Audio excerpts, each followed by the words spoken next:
Hello everyone, back tuning into today's second video. We're going to have a look at the weather next week to 10 days for today's second video. This is going to take us to around the start of February. We'll be able to go into the opening days of February with the extended GFS and also the ECMWF ensembles and postage stamps. So, cold and unsettled is the main theme of the weather for the rest of January, I think. There will be day-to-day variation, so we are going to get a milder day coming up, for example, on Friday, or perhaps it'd be better to say less cold, but it'll very quickly go cold again over the weekend. We're going to keep these fluctuations going, I think, through to the end of January, very much as we've been talking about in videos over the past couple of weeks. Cold and unsettled days like today, when there's wintry potential, snow showers coming through, with sort of wintry type showers as well, rain, hail, sleet, snow. That will be a common occurrence, I think, over next week to 10 days. Just a few hints within the model output that we might go into a more generally cold spell of weather sometime around the turn of the month, getting the wind into the east or northeast. But I don't want to say too much about that because, of course, we were supposed to get the wind into the east and the northeast this week, and we had a bit of a letdown on that. So I think we just say that that's a possibility and no more than that. And I'll get on with the week to 10 day video update for you very shortly. Got news about the hashtag Save Your Internet campaign that we talked about before Christmas. Haven't mentioned it a lot over the past few weeks. I've been so busy with other things, but that has been carrying on. They've been continuing with the Save Your Internet campaign at YouTube, and I'll bring you up to date with latest developments. It's an important day yesterday where I'll talk about that in a second. But first thing I've got to do is say a big thank you to our latest patron. So I'm going to say a big thank you to Sam Roberts. Sam Roberts has taken us to 60 patrons. So Sam is our 60th patron for Gaz Weathers. And a big thank you to Sam for becoming our 60th patron. Big thank you to all of the patrons. Really is so tremendously kind what you're doing for Gaz Weathers. And when we started this in June, I sort of thought we might get around 10, 15 patrons maybe. But to be at 60 patrons within a year, or less than a year of doing this, it really has completely blown me away, the support that you have given us. So a big thank you to all the patrons for Gaz Weathers. If you would like to become a patron for Gaz Weathers, all you need to do is come to the Gaz Weathers Patreon page. I'm on that page right now, so you just sign in to your Patreon account, or you create a Patreon account. Most people won't have one of those, so you have to create a Patreon account first. If you do happen to have one, then you just sign into it, and you can become a patron for Gaz Weathers. A big thank you to all of you for becoming patrons for Gaz Weathers. You'll get a mention in the videos. We'll give you a shout out, say thank you very much. If you want one, if you'd rather say anonymous, then that's fine. But we will give you a mention otherwise in the videos. If you just want to give a one-off donation, then all you need to do for that is come to the Gaz Weathers PayPal page. So this is it. We link to both Patreon and PayPal in the description at YouTube. So you just need to come to the Gaz Weathers PayPal page, sign into your PayPal account, and from there you can give a one-off donation. And we've had a lot of support through PayPal donations as well. So a big thank you to all of the patrons, big thank you to all of the donors. Gaz Weathers, special thank you to Sam Roberts for becoming our 60th patron, taking us to 60 patrons for Gaz Weathers. It's so very, very kind what you're doing for us. Right, so let's talk about the Save Your Internet campaign. So back before Christmas, I told you that the European Union was bringing in a new directive, Article 13. It's actually Article 11 and 13, but for the videos, it's primarily Article 13 that could affect videos. So Article 13 is a new regulation that is designed to enforce copyright. So at the moment, copyright works on the idea that if somebody's copyright is taken, they have to complain about their copyright being taken, and then that can be taken down and dealt with. But the new Article 13 regulation would make YouTube liable for any breach of copyright, even if nobody complains. So essentially, when I'm going through the charts, I'm showing you charts from other websites, that would be in danger of being blocked by YouTube, both within the UK, because we're still members of the European Union for the time being, and also more widely across Europe. And the upshot of this is that it could eventually finish up with like billions of videos being blocked right the way across Europe to European Union viewers. So YouTube has been running the Save Your Internet campaign, Make Your Voice Heard. I told you about this before Christmas. So they're saying, imagine if you couldn't watch the videos you love, hashtag Save Your Internet. Article 13, as written by the European Parliament, will create large unintended consequences for everyone. Let's come together for a better solution. And then they, this is the YouTube Save Your Internet website, by the way. They sort of give a write-up about what Article 13 means and tells you a little bit more about it. So, for example, this is how things could look if Article 13 did go through as it was originally envisaged. This is a classic sort of YouTube homepage that everyone on YouTube sees when they go to their homepage, youtube.com. And you get a list of videos, recommended videos, and videos that you might want to watch later, and all of that kind of thing. But if there was blocks and filters put in place, then you will find that many of the videos that are either recommended or that you've watched and would like to go back and watch again at some point, many of them will suddenly become blacked out. You would not be able to watch those videos, and it would be pretty grim, to say the least. If you did try to watch a video that was not available for you to see due to copyright, due to Article 13, then that's what you would get when you press play on the video player. It would be something like that. This video is not available in your country. Sorry about that. So it looked pretty grim, and was potentially going to impact the Gazwovic YouTube channel, along with many others, sort of music channels, science channels were likely to be affected by this as well. So, as I say, I told you all about the Save Your Internet campaign before Christmas. Now, yesterday was the day when the European Parliament was going to meet to sign off on the directive and give a final sort of framework for Article 13. But that's actually been postponed. So this is from the website torrentfreak.com, and it says that copyright negotiations cancelled as Article 13 opposition rises. I won't read you the full report, but I'll leave a link to this in YouTube. For some reason, the mainstream media in the UK aren't really touching this. There's very little news about Article 13 or what happened yesterday within the mainstream media in the UK. I'm not sure why that should be. But anyway, I'll leave a link to this website. It does tell you what happened yesterday, and I'll just tell you a little bit about it. So they say that today the EU Parliament and Council, this from yesterday, 21st January, today the EU Parliament and Council were supposed to agree on the final text of Article 13, known for its potential for upload filters, and that would essentially block the videos that you like, block you from being able to see those videos.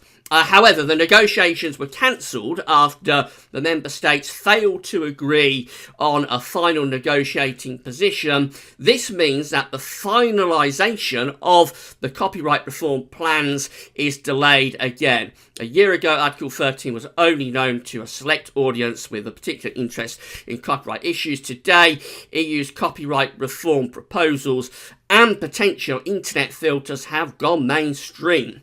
And they go on to describe what happened. Basically, there's been a lot of pressure brought both to the European Union and to the countries within the European Union about this, and there's a lot of disagreement going on. So for the time being, we have managed to delay any implementation of Article 13. So we're getting there. We're getting somewhere with this. Big thank you to everybody through the Gazwovic community that has signed the petitions and done various things to campaign about Article 13. As I say, we are getting somewhere. We've had a delay brought to this, but we aren't out of danger, obviously, as long as Article 13, as it was originally intended, is still being debated and discussed within the European Union. Then there is the risk that we could finish up with these ghastly filters that might finish up blocking the videos that you want to watch, blocking you from watching those videos. So we're not out of danger. We are getting somewhere. Can I ask everybody that hasn't done so yet to please go to change.org, and again I'll leave the link to this in the description at YouTube. Go to change.org and sign the petition to stop the censorship machinery, save your internet. This petition has acquired over 4.5 million signatures so far, and they're trying to get to 6 million. That's their next target, and I suspect the way this petition has just grown and grown, I suspect they will get there. So we are getting somewhere. We've forced a delay within the European Union on signing off Article 13. They're still discussing how they're going to implement Article 13. So let's just carry on, and hopefully we will be able to get common sense brought to this, and we can maintain the sort of position that we have at the moment, where YouTube are not going to be liable at the point of upload for any breach of copyright. I know that's what they're particularly worried about, and that's why the filters could be brought in that block not just one of these videos, but like billions of videos across the whole of the YouTube platform could finish up being blocked. It's good news that we've managed to force a delay, but they're still discussing Article 13, and we need to get a stop brought to this as soon as we can, I think. So let's carry on with the campaign, and I'll keep you posted about that. So that's me off my soapbox, and let's get on with the video. We're going to start off with the latest situation in terms of today's weather. So we've got these heavy showers in the west, and they are pushing eastwards at the moment. There's a real mix of weather with these showers. It's from weatheroutlook.com, by the way. There's a real mix of showers with these. So we've got snow in with them across parts of northwest England. I think there's been rain, hail, sleet, snow coming across parts of central southern England as well. Let's have a look at the dew point. That is a dew point. So you see they're just hovering either side of freezing. So it's a very marginal situation. Remember, if a dew point is above freezing, it generally won't snow. But if a dew point gets to freezing or goes under freezing, then it will snow. So really, really marginal dew points. It explains why this is a real wintry mix that's pushing across the country. But don't be at all surprised anywhere across England and Wales, anyway, if you see some snow this afternoon. It will almost certainly not lay except over high ground. It might settle temporarily if the showers are heavy enough, but it'll very quickly melt away as soon as the showers push through, except over high ground, where it might lay a little bit. But don't be surprised at all if you see some snowflakes blowing past your window at some point through the course of this afternoon. These showers will push away as we go into tonight. I'll die back to the coast. We're going to get another really cold night tonight. It'll be colder than last night, going under -10 for some parts of Northern Britain, severe frost. And there'll be more widespread ice as well. So all of this precipitation, it's rain, sleety stuff, got pushed across the country. It's likely to freeze tonight. So again, very, very icy in the morning. Do take care. And look after yourself if you're out early tomorrow morning in that ice.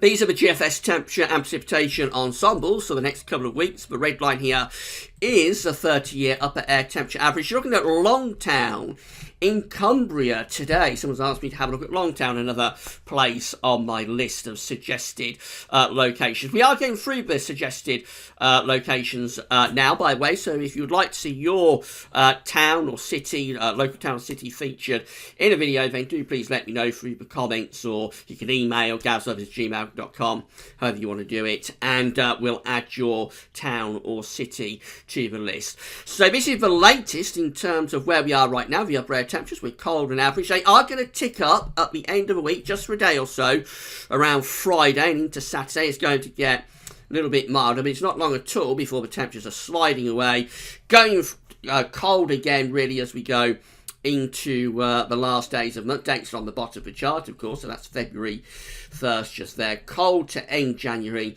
and cold really to last into February. Again, we're talking about cold rather than very or severely cold conditions. Very cold conditions would take us down to between -10 to -15 at 850 HPA. That would be like a big freeze level, and severely cold would be underneath -15 down to -20 at 850 HPA. We're not going down to that sort of level. Again, we're solidly between -5 and -10, so it's cold and it's unsettled.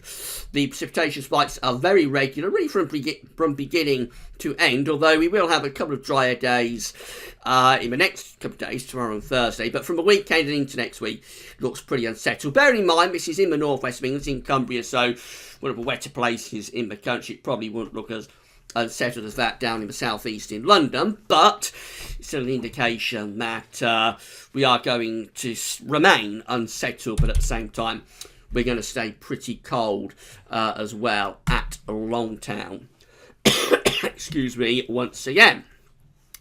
Temperature anomalies are looking like this from the 22nd through to the 30th of January. We're colder than average in the week ahead.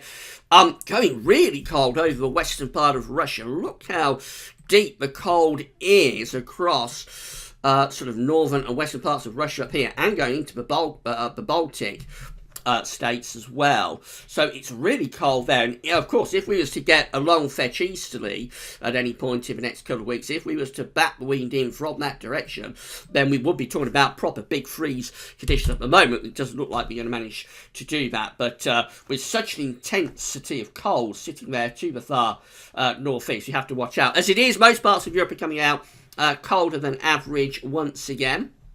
The UK and Ireland are talking about temperature anomalies of around a couple of degrees below average, so 1 to 2 degrees below average will be a pretty cold week coming up. And if we go through to precipitation anomaly, so for northern parts of the country, Scotland, North East England, it looks a little bit drier than average. Elsewhere, it looks closer to average. This is the latest GFS run, the 6 o'clock run of the GFS for Friday. We're bringing in this slightly milder westerly wind from off the Atlantic as we go through into weekend. Though, we've got this cold front digging southwards across the country. That will bring heavy rain on Saturday, and then we'll follow that with colder air from the north. Winds turn into the north through the second part of the weekend, bringing cold air back in from the Arctic. You find the isobars back, the air's originating from up here. It does take a few days to push the coldest of those northerly winds down across the country, but it will be turning colder again over the weekend, and there is a risk of snow in northern parts of the country, particularly in the form of snow showers. That's Monday, so we're still looking pretty cold then. The wind is in from the north to northwest direction. Then this next low pressure diving through the country. There might be some rain, snow type conditions with that. By Wednesday next week, that low is moving over towards Denmark, and again we're turning wind back into the north. That's pulling cold northerly winds down from the north, and we're just keeping it unsettled but cold really as we're ending January. This is the final day of January. We're in a cold, unstable sort of northerly wind. We've got low pressure or northerly air mass. We've got low pressure close to the country, bringing showers, maybe longer spells of precipitation, and a right old wintry mix would be possible with that rain, sleet or snow. Now, by day 10, we're actually getting a bit of a build of pressure through the North Atlantic, trying to get it up to Greenland. And this is turning wind into more of a northeasterly. Notice pressure beginning to rise over Scandinavia. So it's having a go at bringing back cold east to northeasterly winds through the opening days of February. Have to stay cautious about that, because that's what we was supposed to have this week around Thursday, Friday, but as we know, it's not going to come off. But that's what the GFS is showing at the moment. Anyway, these cold east and northeast winds, which would bring a risk of snow into eastern and more southern parts of the country if they came off. In the more extended range, we just keep a cold pattern. Really got low pressure trying to head in from off the Atlantic there on the 3rd of February, but it just dives southwards, probably brings a snow event across the country by the 5th of January, returning wind back into the east and the northeast again. We finish up on the 7th of February, I should say, with this GFS run, bringing low pressure back in from off the Atlantic, and so we're still pretty chilly, pretty cold, quite unsettled, not a big freeze, but certainly a bit colder than average, and just looking rather unsettled. This is how the parallel GFS run is looking for Friday. Again, we're introducing this milder wind from off the Atlantic on Friday, but it really doesn't last very long. There'll be an active cold front on Saturday that's pushing down across the country. There's a suggestion that cold front might get a little bit stuck down across the south. There's a potential for a bit of an undercut, so there could be a little bit of snow for southern parts of the country on Saturday. It's a long shot, but it's not out of the question. By the time we get through to Sunday, we're all into this cold northerly wind then. Into next week, we stay unsettled and cold with low pressure up to the north, gradually easing its way southwards through the week, so things become colder as we go through the week. And that's how we look at day 10, which is Friday the 1st of February.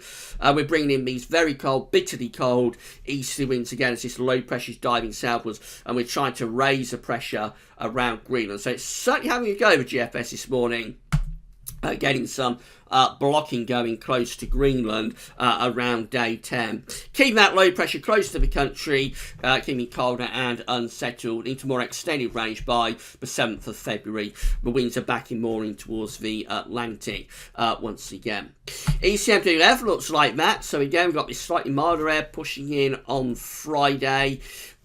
Pushed out of the way very quickly though by Saturday and Sunday. We're turning wind back into the north, becoming bitterly cold from the north with snow showers in northern parts of the country. Those cold northerly winds carry on into the start of next week, and then low pressure diving south. See how the jet stream is aligned northwest to southeast. That's indicated by the black line there. So these low pressures are diving southeastwards, and behind them they're pulling in cold air from the north. So cold and unsettled conditions continuing into next week. This low pressure eventually starts to dive southwards by day 10, which is Friday the 1st of February. You've got the low pressure diving southwards, and we're trying to push this high pressure up towards Greenland and Iceland. That's having a go at turning wind into the east. That's the kind of situation we were supposed to have this week, remember, and it didn't come off. So big caution needed about that. This is how the GFS ensembles are looking for in terms of the postage stamps at day 10, which is the 1st of February. So we've got 17 ensemble members that have this mid-Atlantic ridge, and they're trying to move it up towards Greenland as well, in line with both the operational and the control run of the ECMWF for the 1st of February, with below average heights centred over and to the east and southeast of the UK. That would be bringing in cold air from the northerly direction. So this shows that the scenario that we have there at day 10 from the ECMWF operational run, that's pretty well supported by its ensembles. There is another 15 that again have below average heights over the UK, and they have this ridge in the Atlantic. They don't get that ridge quite as far north as the operational and the control do. Then we've got 13 ensemble members that again have this mid-Atlantic ridge pushing it up towards Greenland and Iceland as well. They're a little bit further south at day 10 with this area of low pressure that's more to the south of the country. So these could be a colder option. They could be bringing in more of an easterly wind. And then there's another 6 that also look quite cold. Again, they've got this mid-Atlantic ridge pushing up to the south of Greenland, and they have the below average heights to the south of the UK. They could again be bringing in east or northeasterly winds. The idea of a mid-Atlantic ridge, the collapsing trough over and eventually to the south of the country, is very well supported by the ECM and its ensembles at day 10. By 2 weeks away, this is how the ECM ensembles are looking. So this is for the 6th of February, 360 hours away. And by then, we've got 22 ensemble members, including the control, not the operational ECM run, of course, because that only goes up to day 10, but 22, including the control, that have real northern blocking. Look at that, very extensive, above average heights around Greenland and Iceland, with the below average heights to the south of the country. actually, they could be very cold ensemble members from the ECM. They could be bringing in proper easterly winds and entrenched within that because of this northern blocking true Arctic or Siberian air. We've got another 19 that again have northern blocking signals, not quite as intense as these 22, but nevertheless still a pretty good northern blocking signal with the below average heights to the south. And again, these ones would be putting in cold air from the northeast. And then there's a minority option, there's 10 that look more westerly based. So these ones are milder. They have above average heights in the central part of the Atlantic. Below average heights are up to the north and to our east to some degree. So the flow and the jet stream with them going something like that. But just that little bit more Atlantic based rather than bringing in the air from the north or the northeast. They're kind of like bringing the air from the west to the northwest. So they wouldn't be very mild at all, but they would be milder, a milder option, if you like. However, between the 22 that we see there and the 19 that we see there, it looks like the ECM ensembles are moving more and more towards genuine northern blocking by the first week of February. We shall see about that. Finally, the CFS V2, these are the 500 millibar heights broken down into weekly periods. The first weekly period will take us from the 22nd to the 28th of January, above average heights in the middle of the Atlantic, below average heights through the UK and to our east as a trough within the 500 millibar flow. The jet stream is doing something like that, so it looks cold and unsettled in the week ahead with a risk of some wintry conditions. This is how week 2 is looking. It's the 29th of January to the 4th of February. Below average heights are centred over the top of the UK, above average heights in the middle of the Atlantic and across the east and northeast of Europe. That leaves us with, again, a trough within the 500 millibar flow. Pretty cold and pretty unsettled as we end January and begin February. Week 3 is looking like this. It's the 5th to the 11th of February. Still that trough of below average heights close to us. Just possibly bringing up a little bit of milder feeder there, I would have thought with that. Kind of like slightly more southwesterly, southerly base. It is still unsettled, but probably a bit less cold there from the 5th to the 11th. And then this is interesting. This is week 4. It's the 12th to the 18th of February, with the below average heights looking like they're centering to our south. And we're getting this mid-Atlantic ridge building up towards Greenland. So that could actually start to renew the cold air. Maybe week 3 sees the cold air easing off a little bit, but week 4 possibly starts to bring that cold air back again. And if that came off, it might be a suggestion that February could turn out to be a fairly wintry and cold month, actually. Because although there's signs of a little bit of a relaxation of the cold in week 3, it looks like maybe the cold gets renewed in week 4. But of course, that's all very experimental. It's all to be decided. I think we're going to focus on the next week to 10 days in particular, which continue to look cold and unsettled. So there's no real change on the overall outlook. Cold and unsettled is the way that we're shaping up. I think there will be snow opportunities within that. But there will also be the odd milder day, like what we've got coming up on Friday too. Just a little bit of a suggestion, perhaps that we can have another go at getting the wind into the east or the northeast sometime in the opening days of February. But I would be very cautious about that after what's happened for this week, and I think we'll wait and see about that.